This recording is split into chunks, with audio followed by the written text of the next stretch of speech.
वनवास के कई वर्ष बीत चुके थे।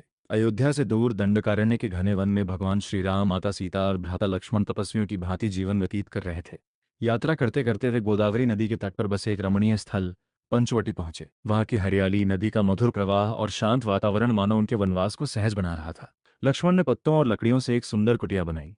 राम ऋषियों की रक्षा करते, सीता वनफूलों से पूजा सजाती और लक्ष्मण सदा सेवा तत्पर रहते। सब कुछ शांत था, पर नियति एक बड़ा परिवर्तन लाने वाली थी। एक दिन प्रिया के सामने एक अद्भुत स्वर्ण मृग दिखाई दिया। उसका शरीर सोने की तरह चमक रहा था। सीता उस मृग के सौंदर्य से मोहित हो उठी और राम से उसे पकड़ लाने का अनुरोध किया। राम ने मृग को ध्यान से देखा। उन्हें उसमें कुछ अस्वाभाविक प्रतीत हुआ। फिर भी वे सीता की इच्छा पूरी करने वन की ओर चल पड़े। जाते हुए उन्होंने लक्ष्मण से कहा कि वे सीता की रक्षा करें। वह मृग वास्तव में राक्षस मारीच था, जिसने छलपूर्वक स्वर्ण मृग का रूप धारण किया था।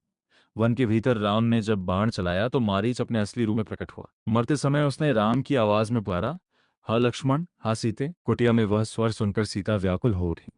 उन्होंने लक्ष्मण से राम की सहायता के लिए जाने का आग्रह किया। लक्ष्मण ने बहुत समझाया कि राम अजेय हैं, उन्हें कोई संकट नहीं हो सकता। परंतु अंततः सीता के आग्रह और कठोर शब्दों से व्यथित होकर वे भी वन की ओर चले गए। यही वह क्षण था जिसकी प्रतीक्षा लंका का राजा रावण कर रहा था। वह साधु का वेश धारण कर कुटिया के समीप पहुंचा और भिक्षा मांगी। सीता ने मर्यादा का पालन करते हुए उसे अन्न देने के लिए आगे कदम बढ़ाया। तभी साधु का रूप बदल गया। 10 शीश, विशाल शरीर और प्रचंड गर्जना। रावण ने अपना परिचय दिया और बलपूर्वक सीता को उठा लिया। वह उन्हें पुष्पक विमान में बैठाकर आकाश मार्ग से लंका की ओर उड़ गया। सीता की करुण पुकार वन में गूंजती रही, हे राम, हे लक्ष्मण। उसी समय आकाश में उड़ते पुष्पक विमान को पक्षीराज जटायु ने देखा। वे वृद्ध थे, पर धर्म के रक्षक। उन्होंने अवन को ललकारा और सीता को मुक्त कराने के लिए युद्ध किया। जटायु ने पूरी शक्ति से रावण का सामना किया, उसके रथ को रोक दिया और उसे घायल भी किया। पर अंततः रावण ने अपनी तलवार से जटायु के पंख काट दिए। जटायु भूमि पर गिर पड़े, पर उनका साहस अमर हो गया। रावण सीता को लेकर लंका चला गया। जब राम और लक्ष्मण लौटे तो कुटिया सोनी थी।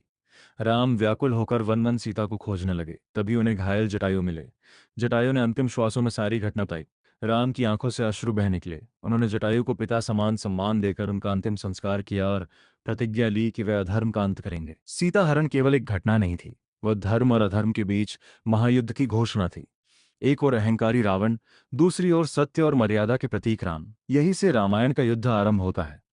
यहीं से प्रारंभ होती है लंका विजय की महान गाथा, धर्म की रक्षा और अधर्म के विनाश की अमर कथा। जय श्री राम।